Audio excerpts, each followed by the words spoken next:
All right, so this technique couldn't be any simpler. It's also incredibly quick to do, but putting those 2 points aside, it really is effective and realistic when you use it on the right picture. And there's a couple of points I'll mention right at the very end of the video to help you make sure that you do choose the right picture, and also a couple of things that will help you get exactly the look you're after. But that aside, let's just dive in now and show you how we can turn the picture you can see on screen now into a snow scene very, very quickly. Well, all we're going to do, we've got the picture open in Photoshop. I'm then going to go to the select menu and choose color range. Now when this comes up, we get this little preview box here, this properties within the color range, lots of options we can use to choose from, but I'm going to leave it set to sampled colors. And in this area here, we've got the world's smallest preview box here. This basically shows us what we're selecting within our picture.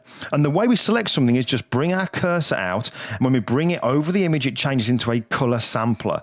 And all I'm going to do now is just start clicking around the picture in different areas until I get the kind of selection that I want. And this is the thing that you need to just practice. Don't expect to just open any old picture, click once and get exactly the look you're after.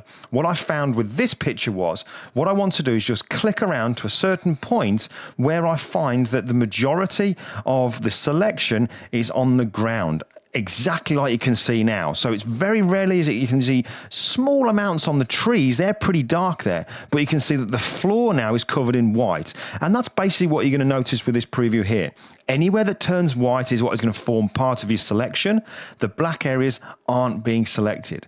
But the great thing is, now that I've got the floor selected, I can then come to the fuzziness slider. And I tend to think of that as range. So the more you increase it to the right, it starts to bring in more ranges of colors that it's going to add to that selection. And you'll notice, I know it's small, but as I bring it to the right, you'll start to notice that more of the picture goes white, which means more is being selected. But the actual trees now have started to get a little bit of the selection on it. It's not pure white, it's kind of like a greyish colour. And that means we're going to get a very light dusting of snow. So that's going to work really, really well. So I make my selection, making sure that the floor is the main part that's being selected and is white. Then I play around with the fuzziness slider. And in this case, I'm going to drag it right over to the right-hand side and then click OK. Now, when we click OK, Photoshop seems to go crazy and the whole picture is covered with marching ants selections. But now what we do is we just go to the layers panel, we add a new blank layer at the top of the layer stack, so it's now above our picture. I'm going to rename that to snow, and then I'm going to go to the edit menu, choose fill, and from where it says contents, we have the drop down menu, and I'm just going to choose white and then click OK. Then we go to select and deselect, wherever that is, deselect right at the top. So there you go, very quickly, just with just a couple of clicks, we've already created a snow scene. And that is pretty realistic. What I really love about it as well, like I mentioned before, when we use that fuzziness slider, is how we've now even brought in a very light dusting of snow onto the trees. You can see all the detail, all the kind of texture, a little bit of the original tree color showing through. So it's really kind of just like dusted across the trees, just like it would in real life. And I absolutely love that. Now, one thing you can also do is, because some of the selection areas, certainly on the floor, might be a little bit hard in some areas, what I find works is once I've actually got the actual snow on the ground, I then go to filter, blur, Gaussian blur, and just add in a very small amount, 1 pixel radius of blur, and click OK.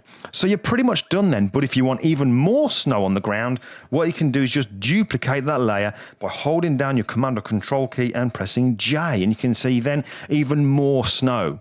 Now, that's this tutorial. You could take it a step further by adding falling snow into it. So here's one that I prepared earlier with falling snow.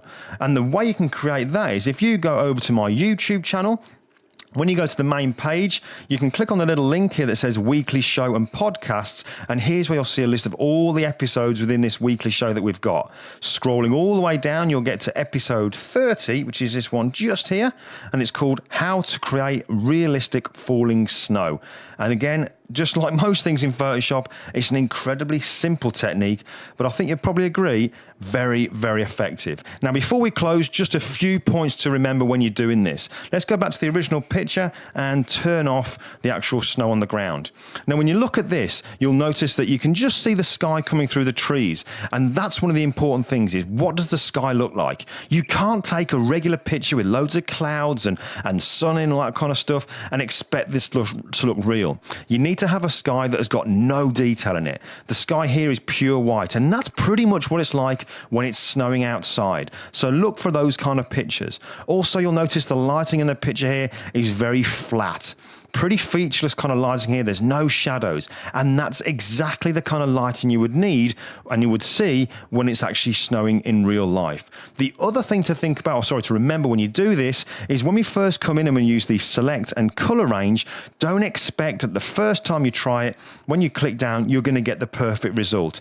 This took me quite a few attempts to know exactly where on the area to click within this picture to work. If you click in the wrong area, the result is pretty naff, to be honest with you. It doesn't look good. But if you get it right, where the snow's on the ground and everything else is dark, and then just use that fuzziness slider to just add a little bit of a dusting in other areas, you can absolutely nail it, and it's going to look really realistic, just as I hope you agree with the final result here.